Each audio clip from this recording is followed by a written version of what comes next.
Selamat berjumpa lagi dalam pelajaran mekanika tanah. Kita lanjutkan materi kita hari ini. Judul materi kita adalah diagram tanah. Materi kita pada pertemuan ini cukup singkat, tetapi akan sangat bermakna atau sangat vital peranannya dalam pemahaman besaran-besaran tanah pada materi-materi berikutnya. Nah, kita mulai ya. Tanah kalau kita ambil dalam bentuk persegi seperti ini, dalam bentuk kubus ya, kalau kita lihat dalam mikroskop, kemungkinan bentuknya adalah seperti ini. Ada bagian-bagian yang solid atau bagian butiran tanah, itu bagian kita sebut dengan bagian solid ya. Kemudian ada area yang merupakan ruang pori. Nah, ruang pori ini kita sebut dengan void. Biasanya diisi oleh udara dan air. Jadi ini salah ketik lagi ya.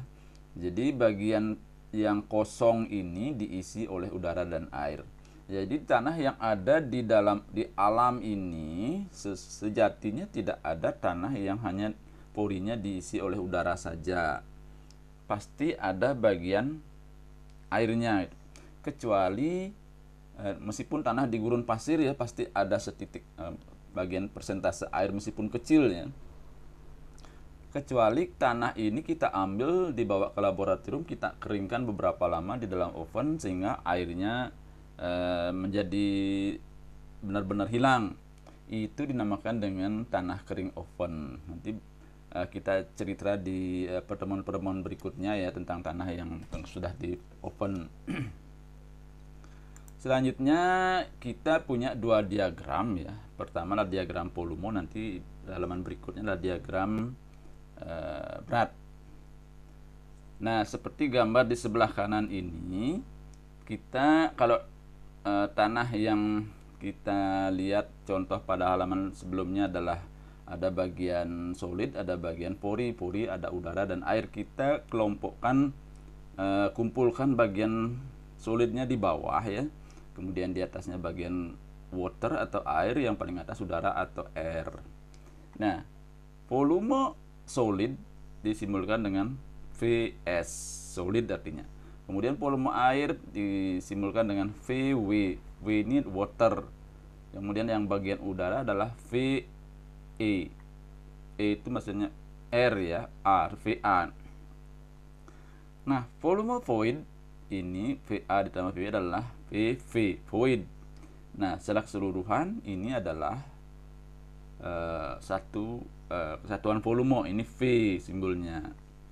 Nah, yang perlu kalian catat atau kita catat di sini adalah volume butiran tanah ini kalau tanahnya kita padatkan akan tetap volumenya.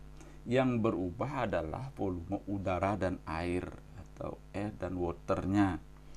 Nah, komposisi inilah yang menyebabkan tanah menjadi padat karena porinya berkurang volumenya. Jadi artinya kalau kita memadatkan tanah, volumenya akan berkurang sedangkan butirannya akan tetap. Nah, kondisi seperti itu tanah akan semakin padat.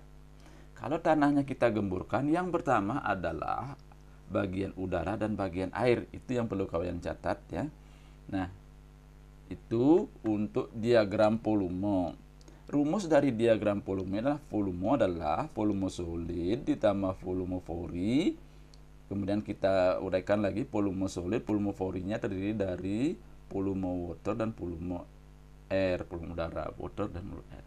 Ini gambar ini vital ya, nanti kita akan bahas, kita harus selalu ingat-ingat atau tempel pada slide-slide berikutnya. Kemudian diagram berikutnya adalah diagram berat. Berat terdiri dari 3 komponen juga ya. Simbolnya berat adalah W, ini huruf W besar ya. Nanti kalau W kecil adalah simbol dari kadar air, kalau W besar adalah simbol dari berat. W terdiri dari berat udara atau Wa, air, kemudian berat air Ww, dan berat butiran tanah. Nah, karena udara tidak ada beratnya, maka ini adalah diabaikan. Oleh karena itu, berat secara keseluruhan ini hanya sampai garisnya atau dimensinya pada WW dan W solid. W ini W water, W solid. Jadi W berat total adalah W solid ditambah W water. Hanya itu pelajaran kita hari ini. Mohon dicamkan dengan baik sehingga nanti pada pelajaran berikutnya kita gampang menjas rumus-rumus kita untuk besaran-besaran pengujian, besaran-besaran pelajaran mekanika tanah ini.